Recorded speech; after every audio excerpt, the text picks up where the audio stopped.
Hi అండి, welcome to my channel Shravani spicy kitchen. నేను మీ శ్రావణి. ఇవాళ అయితే నేను అలసందలతో ఒక మంచి కర్రీ చేసి చూపించబోతున్నానండి. ఇదైతే చాలా అంటే చాలా టేస్టీగా ఉంటుంది. ఎందులో తిన్నా అస్సలు తగ్గేదేలే, అంత టేస్టీగా ఉంటుంది.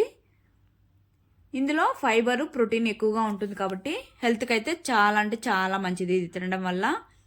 ఇలా గ్రేవీ కర్రీ అనే కాదు, ఉడికించుకొని తిన్నా చాలా మంచిది. డైట్ ఫాలో అయ్యే వాళ్ళు అయితే ఎస్పెషల్లీ ఈ విధంగా అయితే టేస్టీగా కర్రీ చేసుకొని కొద్దిగా రైస్తో తిన్నారంటే మాత్రం చాలా టేస్టీగా ఉంటుంది. లేట్ చేయకుండా అయితే ప్రాసెస్లోకి అయితే వెళ్ళిపోదాం. ముందుగా అయితే నేను నైట్ అంతా ఒక కప్పు అలసందలను అయితే నానబెట్టేసుకున్నాను వాష్ చేసుకొని. తర్వాత అయితే ఒక మిక్సర్ జార్ తీసుకొని పెద్ద పెద్ద ముక్కలుగా ఆనియన్ని కట్ చేసుకొని వేసుకోవాలి. అలానే కొద్దిగా వెల్లుల్లి, ఒక టమోటాను కూడా చాప్ చేసుకొని వేసుకోవాలి. తర్వాత 2 పచ్చిమిర్చి, కొద్దిగా కొత్తిమీరను కూడా వేసుకోవాలి. తర్వాత రుచికి తగినంత సాల్టు, అలానే 1/2 స్పూన్ దాకా ధనియాల పొడి, 1 స్పూన్ దాకా కారం అయితే వేసుకున్నాము.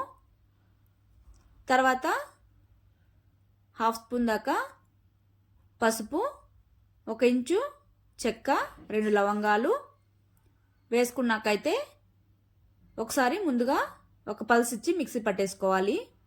తర్వాత కొద్దిగా వాటర్ యాడ్ చేసుకొని ఈ విధంగా మెత్తగా మిక్సీ పట్టేసుకొని పక్కన పెట్టేసుకోవాలి. తర్వాత ఒక కుక్కర్ తీసుకొని మనం నానబెట్టుకున్న అలసందలోని వాటర్ అన్ని వంపేసి కుక్కర్లోకి అయితే ట్రాన్స్ఫర్ చేసేసుకోవాలి. తర్వాత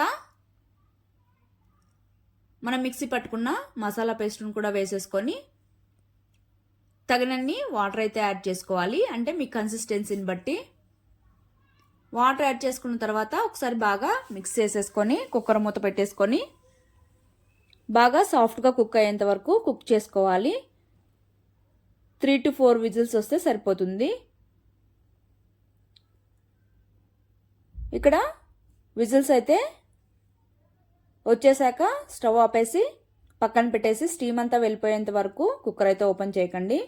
ఇది అందరికీ తెలిసిన విషయమే. కాకపోతే కుక్కర్ అనేది అలానే ఓపెన్ చేసామంటే మీద పడిపోతుంది. తర్వాత అయితే ఇక్కడ స్టీమ్ అంతా వెళ్ళిపోయింది చూడండి. ఒకసారి మిక్స్ చేసేసుకొని ఇక్కడ నేను చూపిస్తున్నట్టుగా సాఫ్ట్గా ఈ విధంగా కుక్ అయిందంటే టేస్ట్ చాలా బాగుంటుంది కర్రీకి మాత్రం. తర్వాత పోపు అయితే పెట్టేసుకుందాం. స్టవ్ మీద కడాయి పెట్టేసుకొని కొద్దిగా ఆయిల్ వేసుకోవాలి. ఆయిల్ అనేది కాస్త వేడెక్కిన తర్వాత కొద్దిగా ఆవాలు, అలానే జీలకర్రను కూడా వేసుకొని చిటపట్లాడనివ్వాలి. తర్వాత కొద్దిగా కరివేపాకు కూడా వేసేసుకొని చిటపట్లాడాక సన్నగా కట్ చేసుకున్న ఆనియన్స్ని కూడా వేసేసుకోవాలి. ఆనియన్స్ వేసుకున్న తర్వాత బాగా ఈ విధంగా మెత్తబడేంత వరకు ఫ్రై చేసుకోవాలి. మెత్తబడ్డాక కాస్త బ్రౌన్ కలర్ వచ్చేంత వరకు ఈ విధంగా అయితే ఫ్రై చేసేసుకున్నాక ఇందులోనే ఒక చిటికెడు సాల్ట్, అలానే చిటికెడు పసుపు వేసేసుకొని ఫ్రై చేసుకోవాలి 1 నిమిషం పాటు.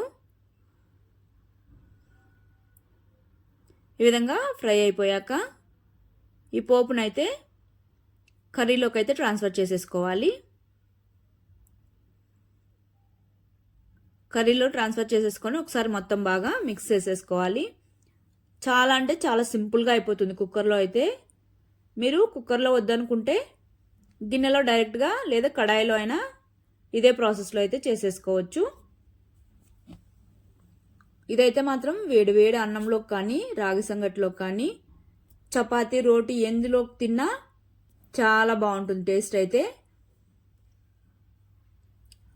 చివరిగా కొద్దిగా కొత్తిమీరను వేసేసుకొని కలిపేసుకొని సర్వ్ చేసేసుకోవడమే. పిల్లలకు పెట్టడం వల్ల కూడా చాలా మంచిది. సో మీరు కూడా తప్పకుండా ట్రై చేయండి. ఇదైతే ఆరోగ్యానికి చాలా మంచిది కాబట్టి తప్పకుండా తినడానికైతే ట్రై చేయండి. ప్రోటీన్ కూడా చాలా ఎక్కువగా ఉంటుంది కాబట్టి హెల్త్ కూడా చాలా మంచిది. అలానే మజిల్ని రిపేర్ చేయడానికి, అలానే బోన్ స్ట్రాంగ్గా ఉండడానికి కూడా బాగా యూజ్ అవుతుంది. అస్సలు మిస్ అవ్వకుండా తప్పకుండా ట్రై చేయండి. నచ్చినట్టయితే సబ్స్క్రైబ్ చేసుకోండి. బాయ్.